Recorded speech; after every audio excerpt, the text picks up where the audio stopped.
കാണണമെങ്കിൽ ഒരു നോക്ക് കണ്ടോളൂ. ചിരിക്കരുതേ. എന്താ നമ്മൾ തോക്കാൻ കാരണം? തോക്കാൻ പല പല കാരണങ്ങളുണ്ട്. ഇത് എന്നെ ഉദ്ദേശിച്ചാണ്, എന്നെ തന്നെ ഉദ്ദേശിച്ചാണ്, എന്നെ മാത്രം ഉദ്ദേശിച്ചാണ്. സംശയമുണ്ടോ? വല്ലാത്ത തോൽവിയാന്നല്ലേ ഇങ്ങനെ നോക്കും നമ്മളും വിചാരിച്ചിട്ടില്ല. നമ്മളൊരു മൂന്നാം ഭരണം പ്രതീക്ഷിച്ചു ഞങ്ങളെല്ലാരും. ഇതൊക്കെ കേട്ടിട്ട് എന്റെ വൈറ്റമിൻസ് ചോർന്ന് പോണു വിക്രമ. ഇലക്ഷൻ എന്താ ഞാൻ വിചാരിച്ചത്? ഒരു 68, 72. നമ്മളാ വരുന്നെങ്കിൽ ഒരു 71, 72. അവരാ വരുന്നെങ്കിൽ 75, 76. ഇത് ശരിക്കും നടന്നാണോ?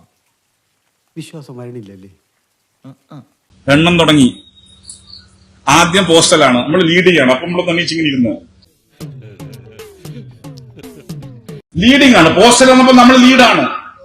നമ്മൾ വിചാരിച്ച പോലെ കാര്യങ്ങൾ പോകുന്നു. അവസാനം മറ്റതും എണ്ണിയല്ല, എട്ടും അങ്ങ് ഒളിച്ചുപോയത്.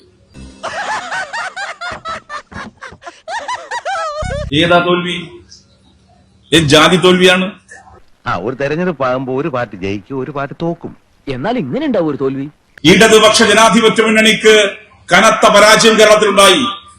തെരഞ്ഞെടുപ്പിൽ എന്തായാലും ജയിക്കുമെന്ന് വിചാരിച്ച് ഞാൻ പല വെല്ലുവിളികളും നടത്തിയതാ. ആകെ അബദ്ധമായി. പരാജയത്തിന്റെ കാരണം ഞങ്ങൾ കേട്ടു ജനങ്ങളോട്. ജനങ്ങൾക്കിടയിൽ ഞങ്ങൾ വിനയത്തോടെ പരാജയം ഏറ്റുവാങ്ങി.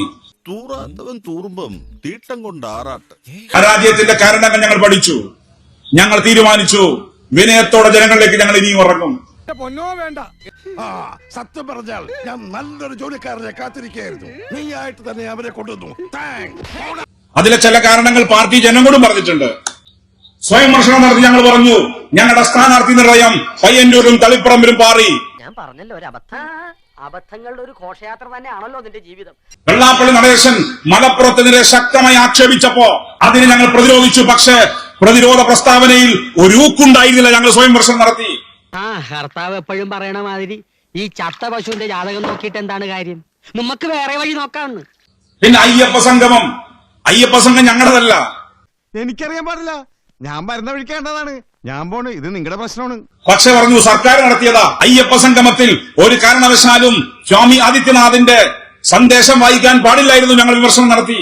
വയസ്സുകാലത്ത് ഓരോരുത്തന്മാരുടെ ഓരോ പൂതികളെ. എനിക്കതല്ല, തലക്കോളം കിറക്കഞ്ഞ മനുഷ്യന്മാർ ഇങ്ങനെ കാണിച്ചു വിട്ടു.